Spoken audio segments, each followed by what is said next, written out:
Okay, it's time for block number 2 of Moda Blockheads 6, and this one is called Crossroads, and it was designed by Lynne Hagmeier of Kansas Treble Quilters. And I'm going to say right up front, I think I'm going to abandon the look of this arrow. I think I'm going to do something else.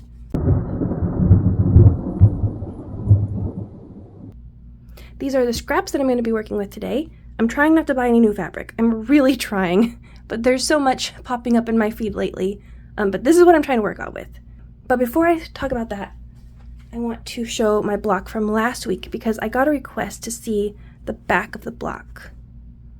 And I'll try to show that in the future if people are interested. But yeah, so you can see I'm using several of the same fabrics. I introduced a couple new ones. This one too. I don't think I'm actually going to use this one, but I like that I have it handy if I need to. Anyway, originally I was thinking that I would make one long strip set or a couple long strip sets for these, and then I could subcut those. But because I want to use this fabric and it's not long enough, I can't actually do that. So I'm going to do just as the pattern suggests and do 4 small squares instead of strip sets. A little disappointed about that. And I'm going to be a little experimental today. I think Moda Blockheads is just a great chance to experiment and do things that you wouldn't necessarily do. So I'm going to go crazy and hope for the best.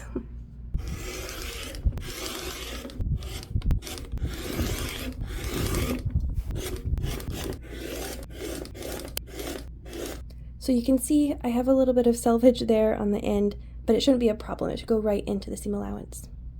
So instead of doing this contrasting stripe in each set of 3 strips, I'm actually going to do more of a gradient sort of thing. So I'll have a dark and then a medium, and there's actually quite a lot of difference in between these strips because it is a batik. So that'll be a little bit interesting. So I'll have my dark and my medium and my light. So it'll go a little something like this.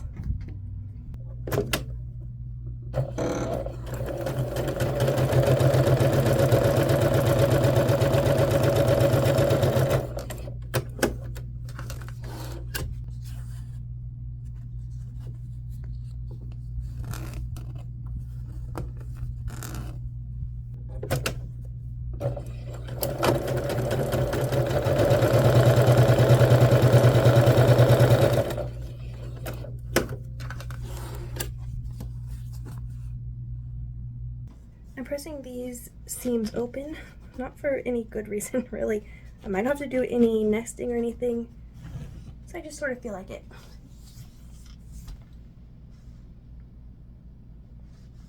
And whenever I press seams open, I like to press from the back, and then after they have cooled down, I'll press them again from the front.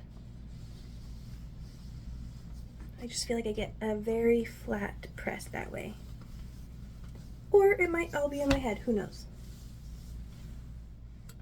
I'm going to go ahead and trim these, square them up off camera.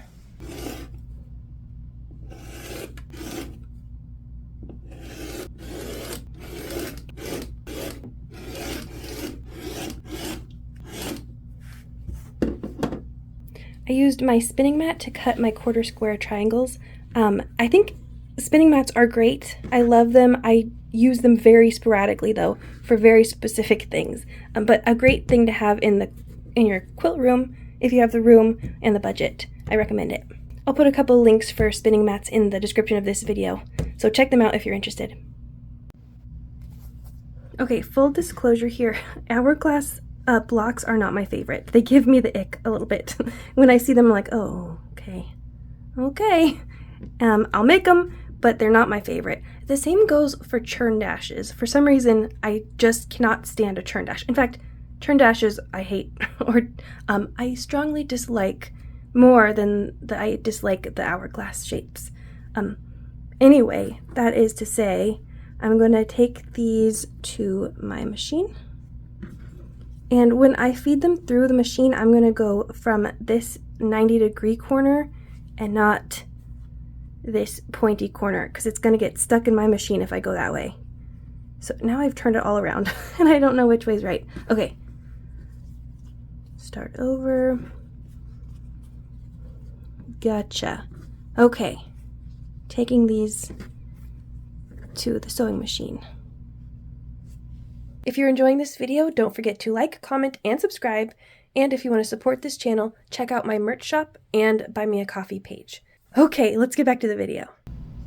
Okay, here are my quarter square triangles, the ones that are going to be the hourglass. And I think I'm going to press to the dark. Yeah, I'm going to press to the dark because then I can nest the seam, which is wonderful. I love nesting seams. Give that a quick press. Same with this one.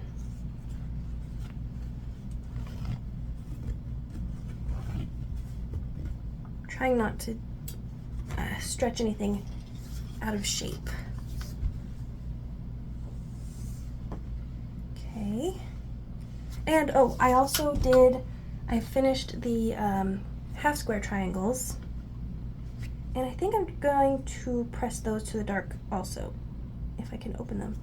So here's one, and you can see I didn't do all four the same. I did 2 different colors. So I'm going to press those to the dark as well. And then I'll trim everything and finish this off camera. So almost done, getting really close.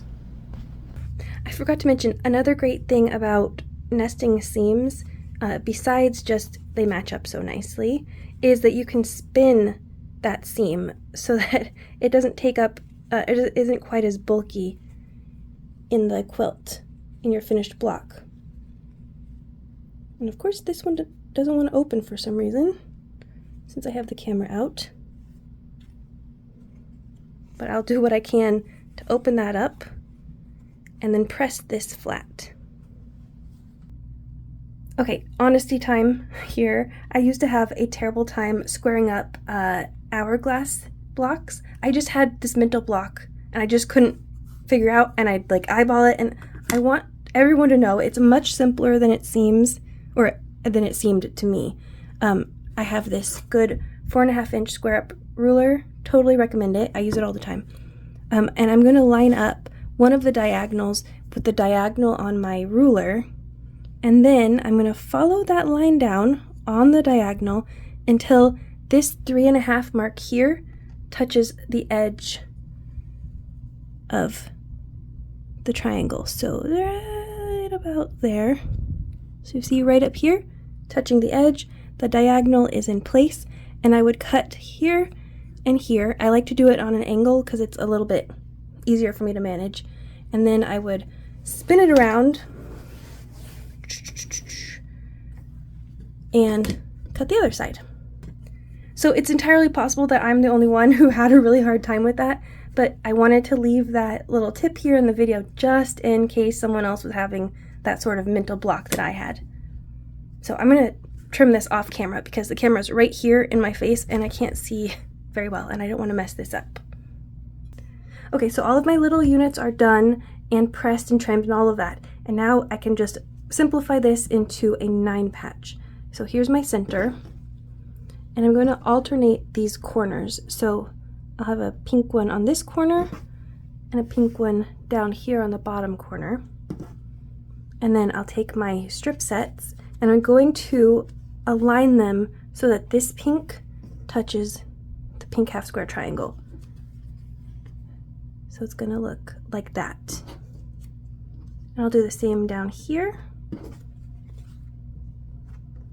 And then I'll have my purple corners, and it's going to look like that. Very, very different from the original. So one more look. That's how it's supposed to look, and that's how mine is going to look. It looks sort of like a cosmic donut, but I like it. So I'm going to sew this together, and I'll show you the finished block. Okay, first of all, here's the back. I'm not sure what part of the back you want to see specifically, but I spun some seams here, here, here, here, here, and a few threads. So let me know, I'm speaking specifically to one viewer actually, let me know what you really want to see about the back and I'll try to get a close-up of that. And then here is the front. So all in all, I don't hate it. I don't love it either. If I hadn't been working with scraps, I would have made this a more gradual gradient here that just sort of seamlessly flows one into the next. But you know, that's what I had. It drops off real quick between these two colors, but I did what I could with what I had. And I'm also thinking for these little tiny pieces, they finish at 1 inch. Is it 1 inch? Yes, they finish at 1 inch. For those 1.5 inch scraps, it would be really interesting to do a whole quilt of just maybe some blank squares, or actually, you could do a whole quilt with your scraps, a whole bunch of different colors in this, I think this is a rail fence block, and then quarter or half hourglass blocks, and do a dark and a light. And then it's going to look like you've made an economy block when you put them together. I'll show you what I'm talking about. I'm going to go to EQ8 and draft a little thing to show you what I mean. But it could look pretty cool, and it would use up a bunch of scraps, especially those really narrow ones that you don't know what to do with.